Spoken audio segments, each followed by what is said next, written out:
Olá, minhas amigas, meus amigos, uma excelente noite para todos nós, que nos sintamos nesse momento envolvidos pelas vibrações do alto, a fim de que a gente cumpra mais um estudo do livro Boa Nova aqui pela Sala Virtual Joana de Ângeles, hoje podendo estar juntos aqui, eu e o irmãozinho.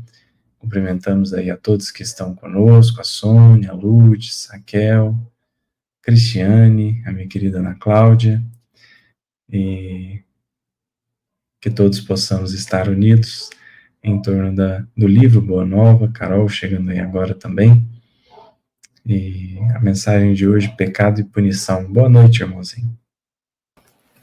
Boa noite, irmãozinho. Boa noite a todos e a todas. Que a paz do Divino Amigo nos ampare, nos fortaleça para mais um estudo. Isso aí. Vamos, como de costume, começar com a prece. Nosso amigo Gesney chegando aí também. Seja bem-vindo, meu amigo. E aí, irmãozinho, quer fazer a prece inicial para nós?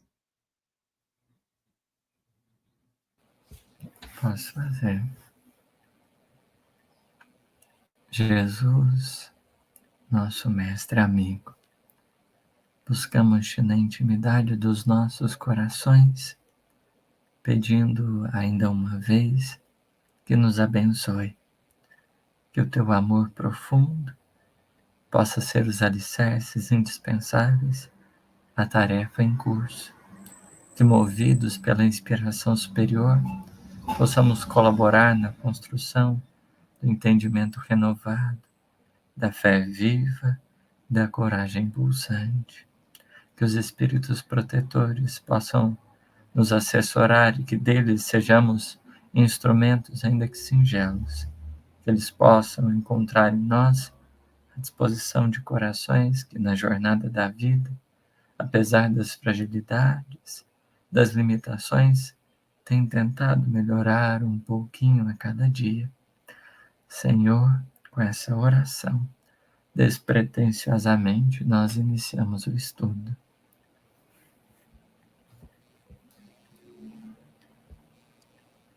Seja ainda em tempo para cumprimentar a Elaine Bernardes, Raimunda, Lúcia, Edson,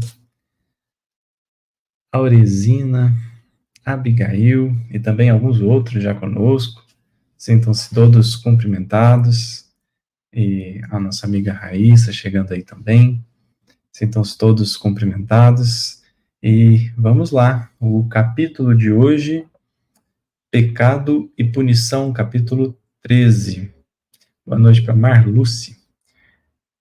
Você faz a leitura, irmãozinho? Faz.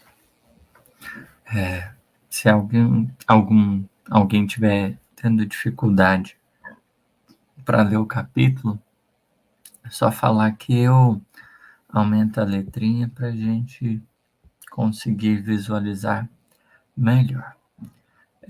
Capítulo 13, Pecado e Punição, apenas contextualizando, ele vai tratar de um episódio muito conhecido dentro da história dos evangelhos, que é a passagem titulada, né, da mulher adúltera, quase sempre por aqueles que escreveram, mas que de forma mais ajustada, conforme Emmanuel vai nos dizer, né, quando lembra que existe também um adúltero, a gente poderia fazer referência à passagem do adultério, que Jesus vai comentar a questão da traição. E depois de ser chamado a atuar na questão diante dos judeus que queriam apedrejar a moça, Jesus vai ter um diálogo com um discípulo em especial, que é João, o evangelista. Vai acabar tirando algumas dúvidas relativas à posição do mestre. Então, vamos lá, Lourdes sinalizou que está pequeno. Obrigado pelo feedback. Vou aumentar tanto a largura quanto aqui tamanho.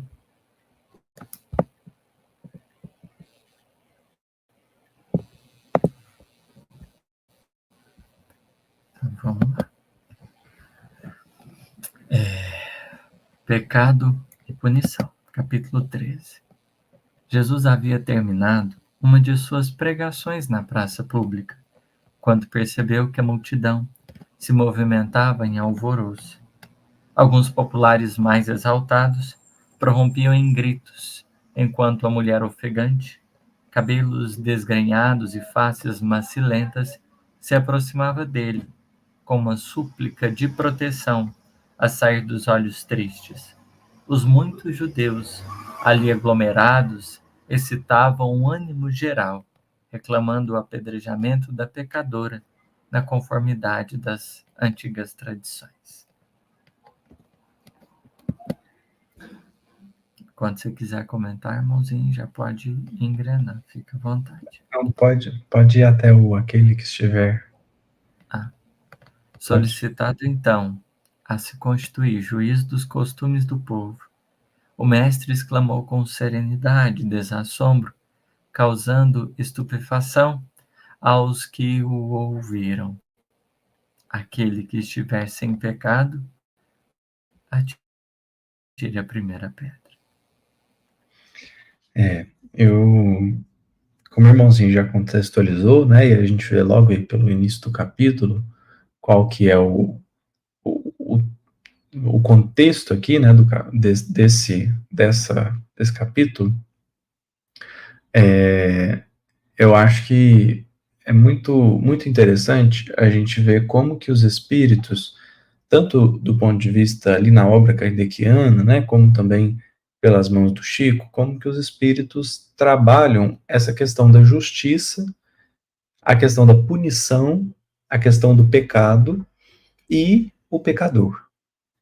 É muito interessante notar isso, né? A maneira como Jesus sempre buscou tratar essa questão, desde no início mesmo da sua tarefa, né? Quando já logo ali dizia a todos, né? O Filho do Homem não veio para condenar o mundo, mas para salvar. E a perspectiva de Jesus sempre foi a do recuperar, né? Do salvar, entre aspas, dependendo do conceito que a gente der para esse verbo, mas a perspectiva do Cristo sempre foi o do resgate. E isso a gente entende na doutrina espírita o porquê, né? Por que o olhar espírita, e poderíamos dizer sem nenhum problema o olhar cristão, por que o olhar cristão é esse do resgate? É esse do acolhimento de quem erra, não do erro em si, né? Porque mais à frente a gente, imagino que, se não todos, uma boa parte aí saiba o desfecho da passagem, mas a gente vai ver que Jesus não aplaude o erro, mas a maneira como ele lida com quem erra é singular. O diferencia de muitos, né? De muitos que o antecederam, porque a gente sempre acredita que o erro, por ter que ser exterminado, precisará ou demandará o aniquilamento de quem errou. E aí é uma lição muito profunda quando Jesus se propõe ou propõe, né, que haja um resgate de quem está errando, porque isso demonstra que muitas vezes a nossa relação com o erro, ela é muito equivocada. A gente acredita que o erro seja tão absurdo que ele tenha que ser ou evitado a todo custo, ou que aquele que errou mereça ser aniquilado, né? É como se o erro fosse algo tão catastrófico, tão problemático, que ou a gente tem que esconder quando ele é nosso, ou a gente tem que acabar com quem erra, quando erra dos outros, né? E aí, aqui a gente poderia fazer uma série de referências, né? A gente poderia falar da questão da indulgência, Kardec mesmo, no livro Viagem Espírita, de 1862, vai falar da questão da indulgência recíproca, porque ninguém no mundo é infalível, né? Kardec diz exatamente assim, na Terra, onde ninguém é infalível, a indulgência recíproca é um dever, porque como é que eu posso condenar alguém por não estar dando conta de algo, se naquele mesmo algo eu não dou conta, ou até de forma análoga, né? Porque pode ser que naquela questão eu já consiga fazer melhor, mas em outra eu vou cometer um erro tão crasso quanto, né? Tão grave quanto. Então já deveria ser para nós uma dica, né? Da indulgência recíproca, porque a gente deveria ser capaz de enxergar que todos nós erramos de maneira análoga, quando não no mesmo ponto. O que já nos deveria fazer entender melhor aquele que erra. E existe a perspectiva, várias outras, né, mas uma perspectiva que eu sempre gosto de ressaltar é o que o erro é pedagógico. Ninguém vai buscar o erro, ninguém vai tentar errar. A gente não mira num caminho para errar, mas eventualmente isso pode acontecer. E o erro é um momento sublime de encontro consigo mesmo.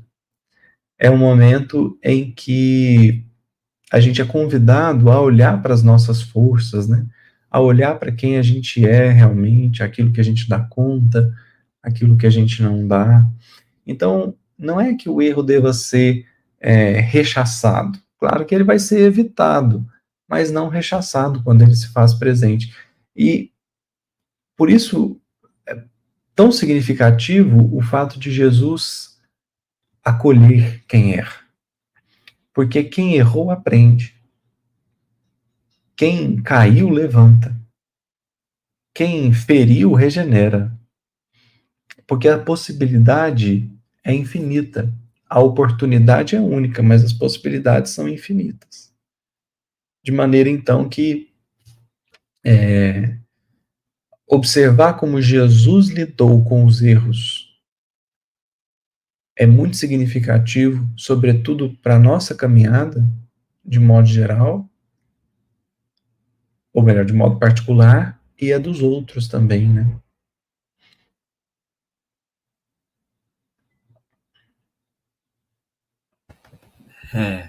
Pronto? Pode. Quer comentar algo? Se nós vamos no texto bíblico, e a gente destaca essa palavrinha pedra, a gente pode extrair aqui algumas lições importantes. Porque Jesus olha para Simão Pedro, lá naquele momento muito significativo, que ele responde, inspirado, e diz: olha, Simão, tu és a pedra, e sobre ti eu alicerçarei a minha igreja.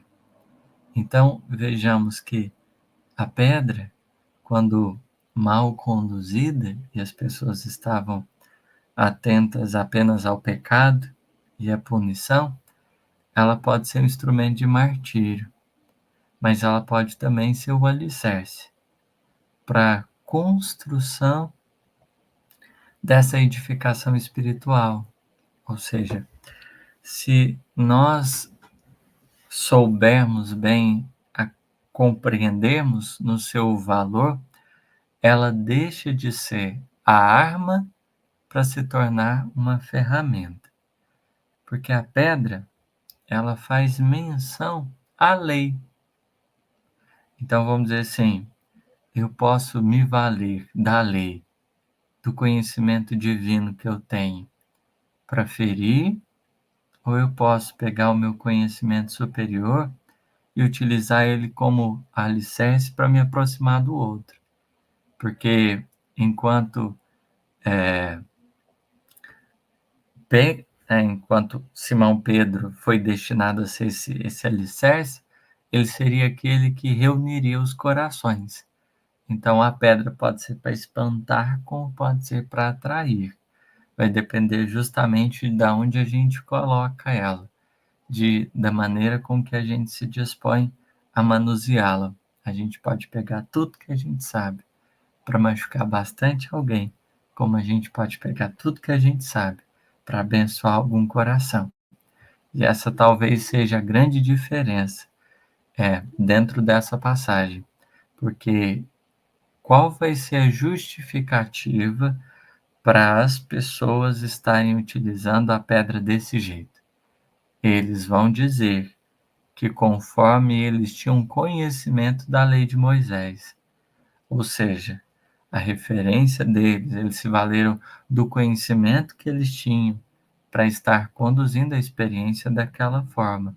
E Jesus, com o conhecimento da lei, ele vai, sob um outro ângulo, chamar a atenção das pessoas. Então, pensemos pedra metaforicamente. Nós podemos utilizar a lei divina conforme as nossas pretensões, né? E é justo pensarmos que quanto mais a gente conheça, mais as nossas responsabilidades surjam para a gente ser o alicerce de sorgimento dessas construções espirituais, e não aquele que vai servir para demolir, muitas vezes, as almas e os corações, tombar. É para erguer e não para fazer cair. Deseja comentar algo, irmãozinho? Acho que a referência é muito boa, sobretudo porque nos ajuda, né, a fazer uma ligação entre os mandamentos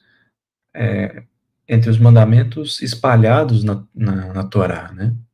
Então, a pedra, que, como o irmãozinho estava comentando, os mandamentos gravados na pedra, né, em duas tábuas de pedra, e o primeiro mandamento como sendo aquela reverência a Deus, né, o fortalecimento da ligação com Deus, e depois esse mandamento como que reescrito em Deuteronômio, ao falar ali do amor a Deus sobre todas as coisas, e Jesus, o próprio mestre, né, que vem fazer a ligação entre esse grande primeiro mandamento, ou esse maior mandamento da lei, que é o amar a Deus, a ligação entre amar a Deus e amar ao próximo, a semelhança, né?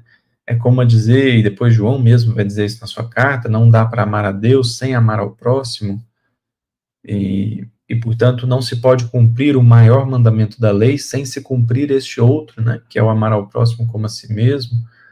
Então, a referência da pedra aqui é muito oportuna, porque a gente pode usar a lei como quem quer vencer uma argumentação e se autorizar a criticar e a denegrir o outro. Ou podemos usar a lei como quem puxa para si a responsabilidade de cumpri-la, né? E, portanto, percebe que não há exceções na lei. O não matarás não tem exceção. O amarás o teu próximo como a ti mesmo não tem exceção. O amar a Deus sobre todas as coisas não tem exceção. Quer dizer, não seria possível encontrar brechas, né? Mas a gente, mesmo assim, as cria a ponto de então se sentir no direito de atirar a primeira pedra, como a esquecer de todos os mandamentos, né? De todas as orientações, porque ou não quer ver, ou vê e não quer sentir-se em débito, né? Podemos seguir, irmãozinho. Por toda a assembleia se fez sentir uma surpresa inquietante. As acusações morreram nos lábios mais exaltados. A multidão ensimesmava-se para compreender a sua própria situação. Enquanto isso, o mestre pôs-se a escrever no solo despreocupadamente. Aos poucos, o local ficara quase deserto. Apenas Jesus e alguns discípulos lá se conservavam, tendo ao lado a mulher a ocultar as faces com as mãos. Em dado instante, o mestre divino ergueu a fronte e perguntou à infeliz: Mulher, onde estão os teus juízes? observando que a pecadora lhe respondia apenas com um olhar reconhecido, onde as lágrimas aljofravam num misto de agradecimento e alegria, Jesus continuou: ninguém te condenou? Também eu não te condeno. Vá e não peques mais. A infeliz criatura retirou-se, experimentando uma sensação nova no espírito. Aqui tem um detalhe muito interessante, porque como nós estávamos dizendo a respeito da pedra, a representação da lei, eu posso me valer da lei, do conhecimento que eu tenho para me fazer o juiz da causa, ou eu posso me valer de todo o conhecimento que eu tenho para permitir que Deus seja o juiz. Então, por confiar tanto na justiça dele, eu entendo que ela é perfeita. Por compreender tanto como ela funciona, eu me abstenho de realizá-la. Não é porque eu não acredite nela, é porque por tanto confiar nela, é que eu não vou assumir a posição daquele que vai julgar. Porque a gente não consegue se dar conta de tudo. Então, se Deus escreveu na pedra, ali, naquele momento, metaforicamente, para os hebreus, na presença de Moisés, Jesus agora vem escrever no solo. Então, como a falar que o processo divino, né, o trabalho de Deus, é justamente de construir em nós essas referências, de nos ajudar a refletir e a meditar a respeito da nossa postura, da nossa conduta.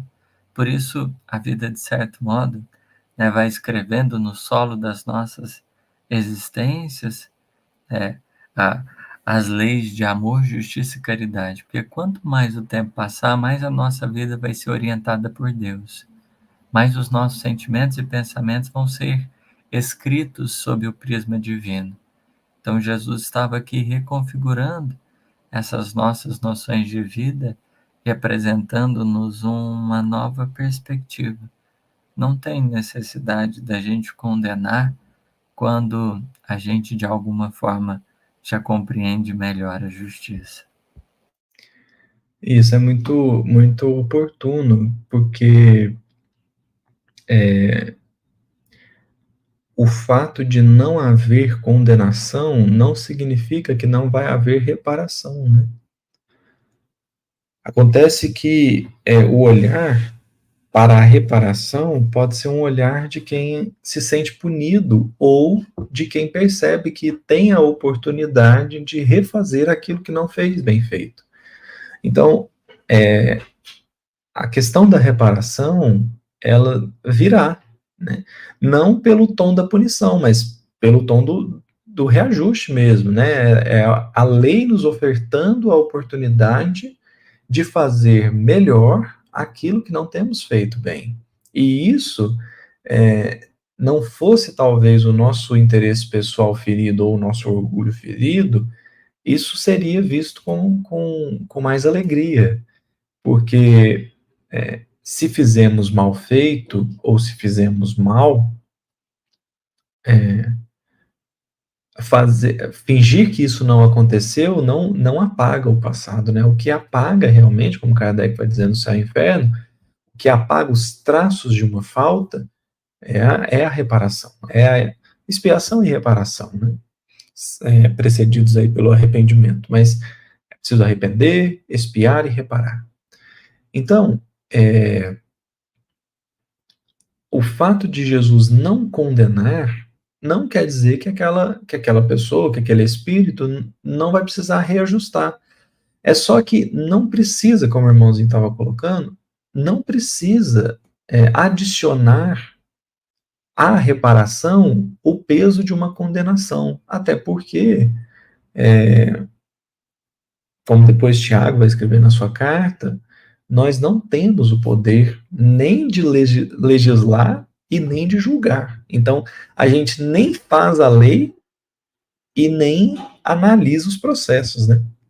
Isso tudo fica com um só ser. E, portanto, Isso é muito digno de nota, porque isso afeta diretamente a nossa realidade.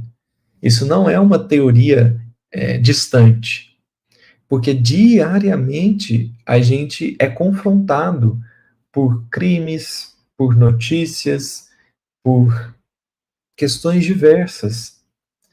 E aí a gente acaba se convencendo de que é o nosso dever não o julgar diretamente, porque a gente vai percebendo que o julgar realmente não nos pertence, mas aquele comentário de quem está defendendo a verdade, mas no fundo mesmo está só atacando o mal. Como quem se sente na posição de quem vai defender uma ideia ou defender a verdade, e para isso ataca quem está em sentido contrário. E aqui Jesus está muito sereno, muito calmo, né? Aquela calma natural do Cristo, né? Que não tenta convencer ninguém. Jesus nunca tentou convencer ninguém, pelo contrário. As pessoas que relutaram a sua mensagem não receberam do Cristo um movimento mais enérgico de convencimento. Pelo contrário, ele respeitou, ele entendeu, mas sabendo que o tempo de cada coisa vem, né? E só para dar alguma referência, esse escrever na terra, né? Esse ato de Jesus de abaixar e escrever na terra tem algumas referências. Alguns, por exemplo, a gente tem duas referências muito boas, né? Aí a gente pode seguir qualquer caminho de interpretação que vai nos dar boas reflexões. Uma é Jeremias 17:13, onde se diz que o nome daqueles que se apartam do Senhor vai ser escrito na terra, né? Vai ser escrito na, na, na, no solo mesmo, né? Então, o versículo mesmo é assim: ó Senhor, esperança de Israel, todos aqueles que te deixam serão envergonhados. Os que se apartam de mim serão escritos sobre a terra, porque abandonam o Senhor, fonte das águas vivas. E aqui, essa passagem é uma passagem que está no Evangelho de João, né? Essa passagem da mulher adulta, mais comumente conhecida assim, é uma passagem que está no Evangelho de João, o mesmo Evangelho que vai apresentar Jesus como a fonte de água viva, né? E há uma referência em Êxodo, se não me falha a memória, capítulo 33, depois posso pesquisar a fonte certinha, onde se diz que a lei foi escrita com o dedo, né? Que Deus escreveu a lei com o dedo, fazendo então uma referência que aqui Jesus escrevia a lei, né, no chão. Por isso cada um se aproximava e se afastava, porque via ali a lei que falava do não matarás, que falava do amor ao Deus, que falava do amor ao próximo, escrevia a lei e portanto cada um chegava ali, lia e percebia realmente que não poderia ferir, né, não poderia passar por cima da lei que estava ali escrita. Então, são duas referências muito interessantes que dão reflexões distintas, mas oportunas também, e que nos remetem, uma vez mais, como o irmãozinho estava falando, a essa posição de quem reconhece que não veio ao mundo para julgar nem para condenar. A gente não veio para aplaudir o mal, mas a gente veio substancialmente para construir e fortalecer o bem. E isso naturalmente vai diminuindo não só a porcentagem de mal na Terra, mas a importância que o mal tem. Porque a gente vai percebendo que todas as vezes que a gente dedica tempo a comentar o mal, a falar do mal e eventualmente a cometer o mal, a gente está, na verdade, incentivando que isso permaneça na Terra. A gente não precisa ter o olhar ilusório, como quem acha que a Terra já está muito boa e fecha os olhos para o mal, mas é preciso ter um olhar ainda mais amplo, né? E mais profundo, que é de quem percebe que o mal é temporário. e, portanto, as nossas preocupações devam ser maiores com relação àquilo que não perece.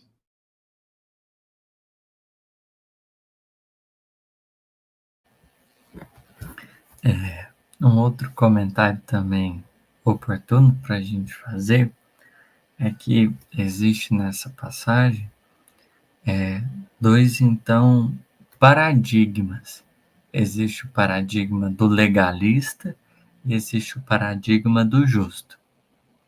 Um é o que conhece a lei e o outro é o que vive a lei. Os juízes judeus eram os legalistas.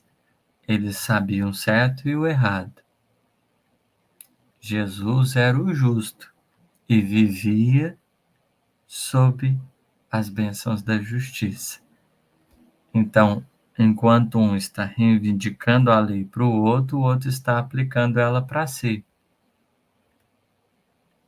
Essa está a grande questão, porque eles estavam utilizando a lei para o outro, quando Jesus está dizendo, olha, quanto mais a gente compreende a paternidade divina, mais a gente é chamado a olhar a nossa atitude, a entender o que a gente faz ou deixa de fazer.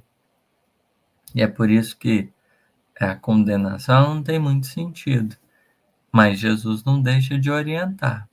Vai e não peques mais. O que aconteceu, aconteceu, não tem jeito.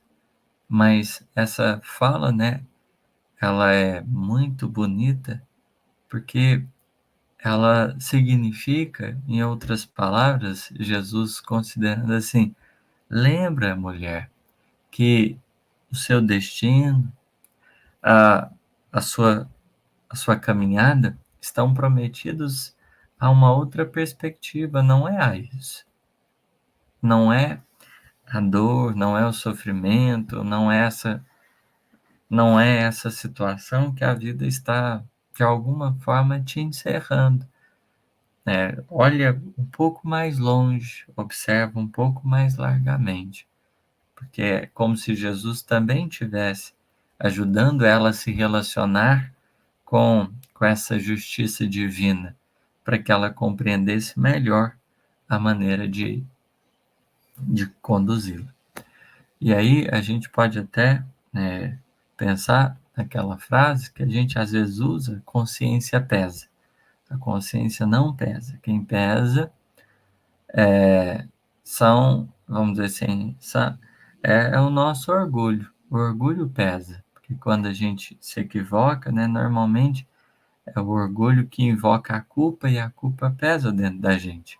A consciência, ela não pesa, ela orienta, ela ilumina, porque ela é o ponto de recomeço da alma. Por isso Jesus, né, vai dizer, eu não te condeno. Então, se o Cristo está representando a não condenação, não é ele que vai pesar.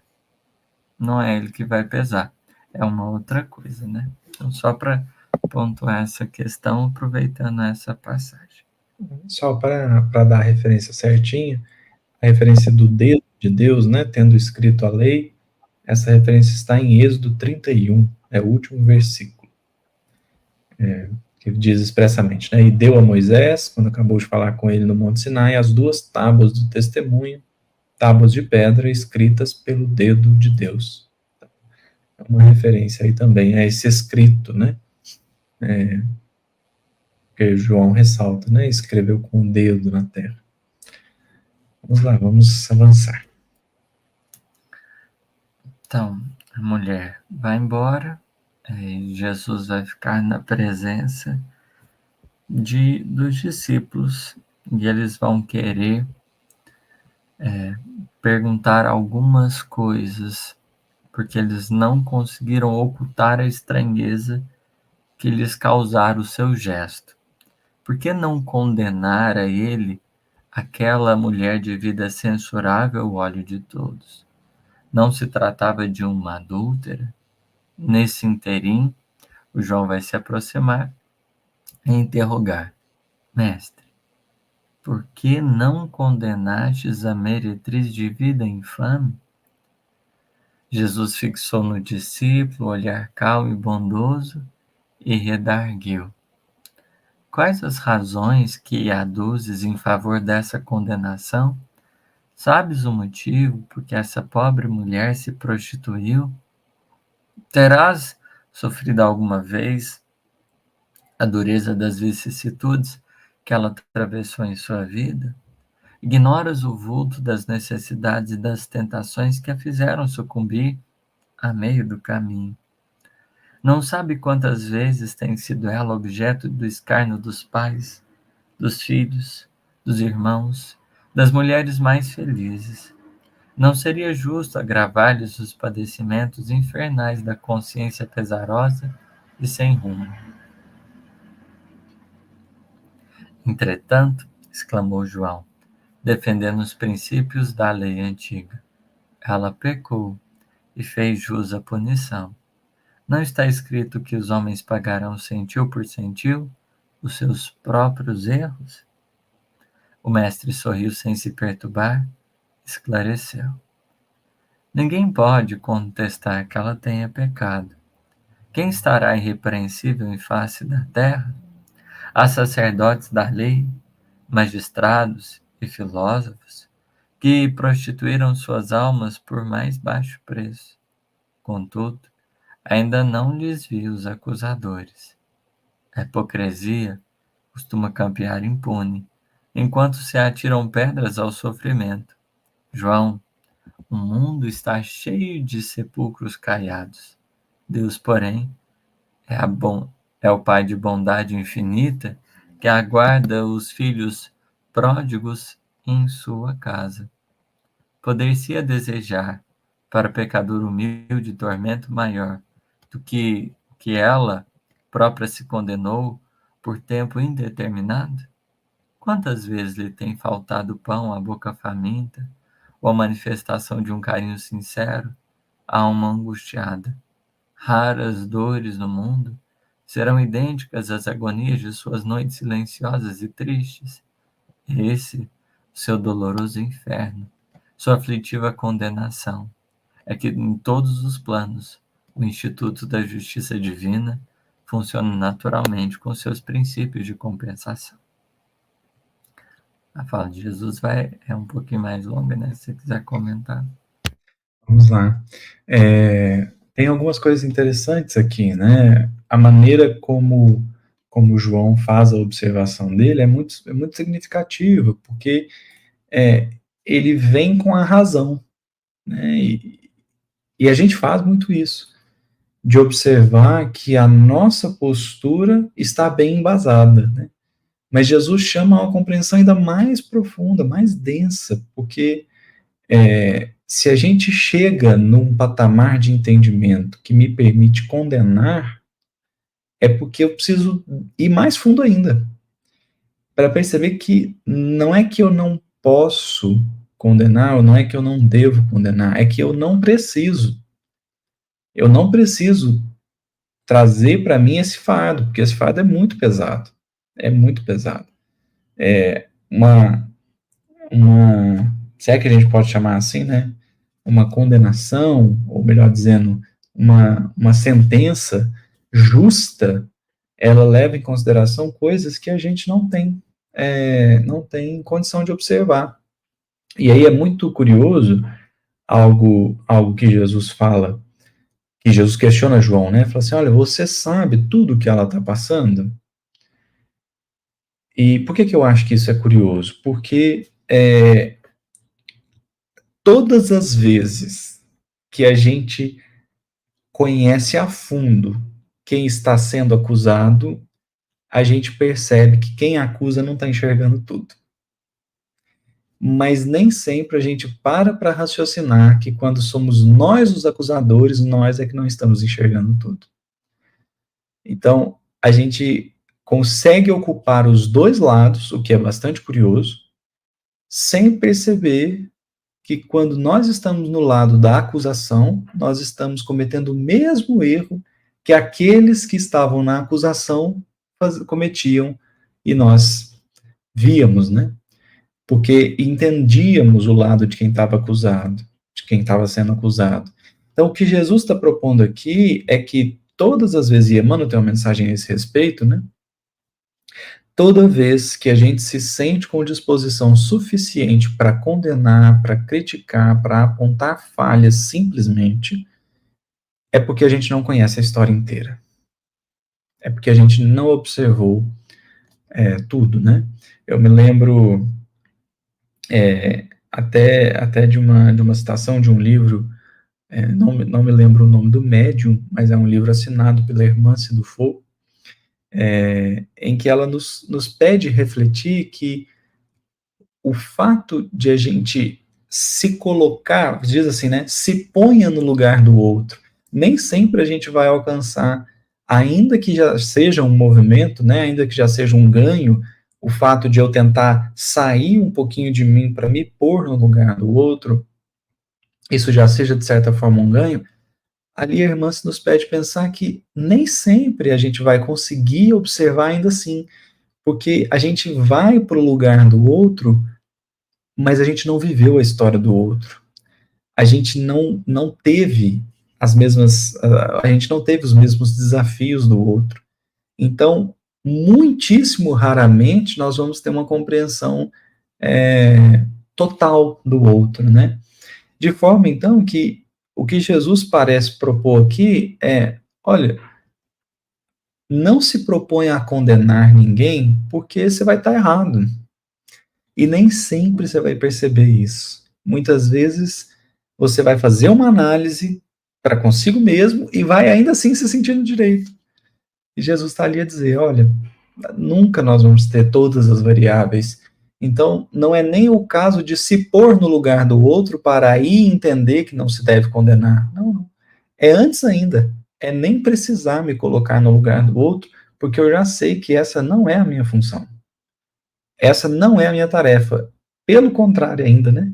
A minha tarefa é do acolhimento, é da orientação quando possível, porque Deus não me chamou para a execução da justiça. Porque também eu não tenho condição para isso. Né?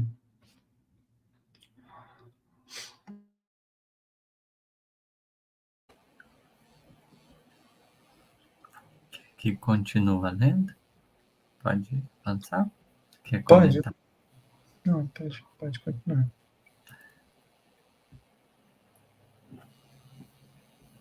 É só destacando a questão da hipocrisia que Jesus está denunciando, né? O que é hipocrisia? Quando eu pego todo o conhecimento que eu tenho para aplicar na vida do outro. E aí eu esqueço de olhar para a minha própria vida. Então, Jesus tá deixando bem claro, olha, João, a hipocrisia é um descuido muito grave. E até agora eu não vi ninguém que está denunciando efetivamente ela. O fato da gente olhar demais para o outro e esquecer aquilo que está, né, na nossa alçada. E vale a gente considerar, né, tem uma fala às vezes que a gente usa, né, tal coisa é imperdoável. Essas falas, elas podem ser, né, um tormento para a gente, porque se eu coloco alguma coisa como imperdoável, quer dizer que talvez se eu cometer aquilo ali, eu mesmo não vou ter condições de me olhar assim com o máximo de respeito e consideração, né, para, de certa forma, me auxiliar no processo. Então, Jesus vai dizer que com a mesma medida que a gente mede, os outros podem nos medir. Não é que tem alguém de fora que faça a régua, é porque a régua que a gente tem para fora é a que a gente tem para dentro. A régua que a gente tem para os outros é a que a gente tem para nós. Não tem jeito. Então, se a gente coloca as coisas às vezes como imperdoáveis, a gente pode acabar estando sujeito aí a processos um pouco mais difíceis com a gente mesmo. Por isso que a flexibilidade para fora é também flexibilidade que a gente vai galgando dentro, né? Tá tudo refletido, tudo em espelho. Mas Jesus continua.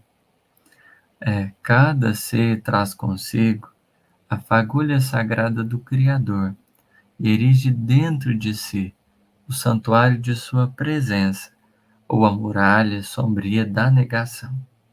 Mas só a luz e o bem são eternos, e um dia todos os redutos do mal cairão para que Deus resplandeça no espírito dos seus filhos. Não é para ensinar outra coisa que está escrito na lei. Vós sois deuses. Porventura não sabes que a herança de um pai se divide entre os filhos em partes iguais? As criaturas transviadas são as que não souberam entrar na posse de seu quinhão divino, permutando pela satisfação de seus caprichos no desregramento ou no abuso, na egolatria ou no crime, pagando alto preço pelas suas decisões voluntárias. Examinada a situação por esse prisma, temos de reconhecer no mundo uma vasta escola de regeneração, onde todas as criaturas se reabilitam da traição aos seus próprios deveres. A Terra, portanto, pode ser tida como um grande hospital, em que o pecado é a doença de todos. O Evangelho, no entanto, traz ao homem enfermo o remédio eficaz para que todas as estradas se transformem em suave caminho de redenção. É por isso que não condeno o pecador para afastar o pecado, e em todas as situações, prefiro acreditar sempre no bem. Quando observar, João, os seres mais tristes e miseráveis arrastando-se numa pejada, arrastando-se numa noite pejada de sombra e desolação, lembra-te da semente grosseira, que encerra o germe divino e que um dia se elevará no seio da terra para o beijo de luz do sol. Aí Jesus, ele vai terminar, e aí depois vai vir um momento de cura, que ele vai comentar a questão da punição em si, né? Porque o texto é pecado e punição. Primeira discussão do pecado, e depois vai vir Jesus com as curas lá no Betesda, naquele poço perto do templo de Jerusalém, onde eles vão debater sobre isso. Mas não vai dar tempo, mas esse daqui dá tempo. Pode falar, irmãozinho. É só comentar rapidamente, para a gente poder avançar também, mas só um ponto, né, a lembrar também, quando Jesus pergunta, mulher, onde estão os teus juízes? Lá no início, a resposta o juiz está na consciência. Não é a consciência pesada, como o irmãozinho bem falou, mas é a consciência que aponta o caminho. É a consciência que direciona. Então é o juiz não no sentido da ira, da condenação, mas aquele que está dizendo o que é, né, a direção a ser seguida. E aí é justamente por existir esse juiz, que a consciência é a lei dentro da gente, né, é o pensamento divino dentro de nós mesmos, né, é justamente por haver isso que Jesus, e aí de forma até humilde, né, achei muito interessante a maneira como o Humberto Campos colocou, é por isso que não condena o pecador para afastar o pecado. E em todas as situações, prefiro acreditar sempre no bem. Eu achei muito, muito sutil, né, de Jesus. É como ele diz assim, olha, eu prefiro acreditar sempre no bem. Do tanto que o bem não precisa ser imposto. Então Jesus não, não usou a sua fala, apesar de perfeitamente estruturada, ele não usou a sua fala para dizer que está todo mundo errado e ele estava certo. Ele, olha, eu prefiro acreditar sempre no bem, porque o bem tem muita força. O bem tem muita força, né?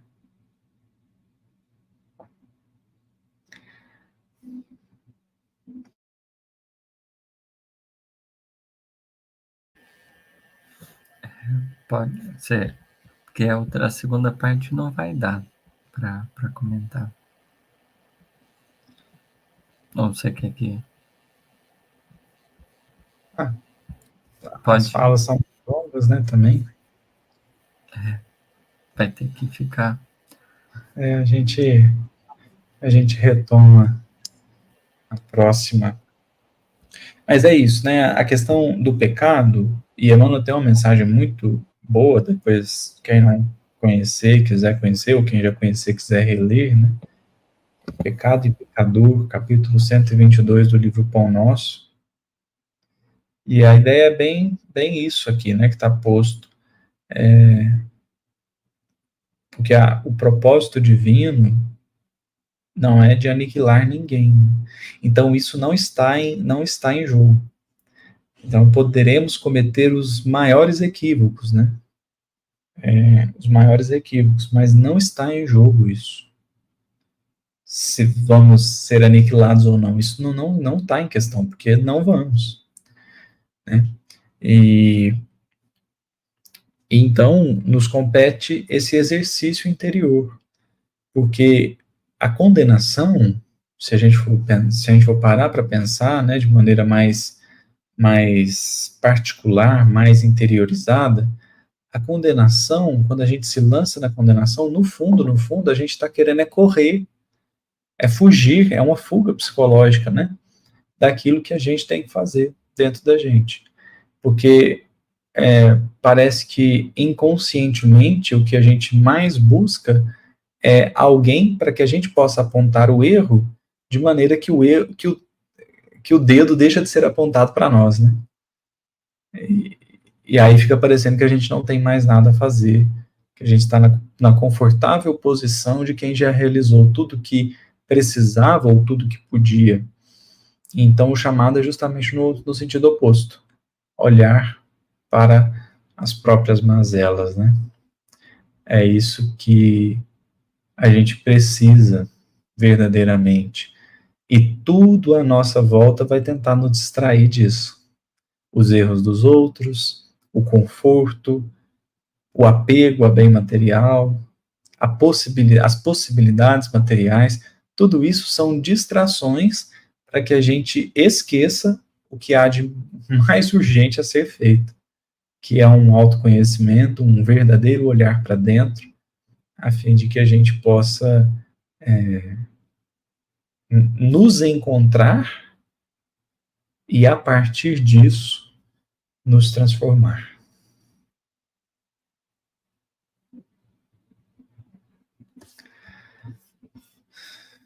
Mais algum comentário?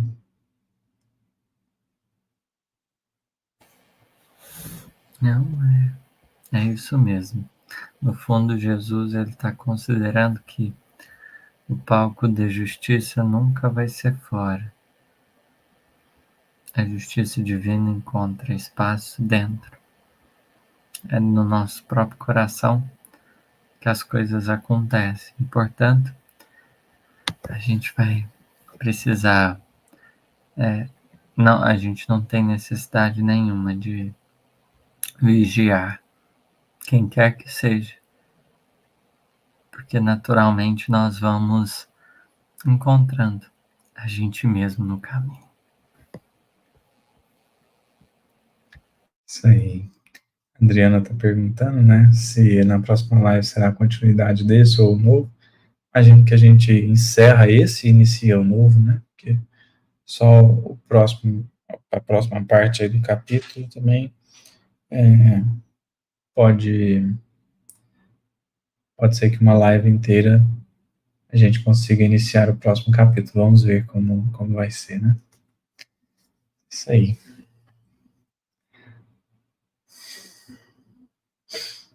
Então vamos fazer a nossa prece de encerramento. Agradecer a todos os amigos que estiveram aí conosco, aos que participaram, deixando aí seus comentários, os seus cumprimentos, e também aqueles que apenas estiveram conosco, dando a honra da sua atenção, a sua paciência. Que Jesus possa nos abençoar a todos. E vamos para a nossa prece. Senhor Jesus, nós te agradecemos pela oportunidade do contato com as suas palavras, com os teus ensinos, com as tuas orientações. Pedimos, no entanto, Senhor, que não consintas que este seja apenas estudo teórico, a cruzar referências, a aprofundar conceitos, mas que seja para nós todos o chamamento divino à renovação interior, a fim de que saibamos fazer da nossa própria alma o espelho mais limpo quanto possível a refletir a presença de Deus para nós e para todos à nossa volta. Ajuda-nos nos instantes de testemunho, a fim de que saibamos sustentar as lições aprendidas com fé e resignação, com coragem e esforço, porque sabemos que, embora a luta seja árdua e incessante, a misericórdia divina nunca nos falta e sempre nos reabastece na medida em que abrimos o nosso próprio coração a receber as influências de Deus. Que o Senhor Jesus esteja conosco, agora e sempre, mas que, sobretudo, nós estejamos contigo, Jesus. Assim seja.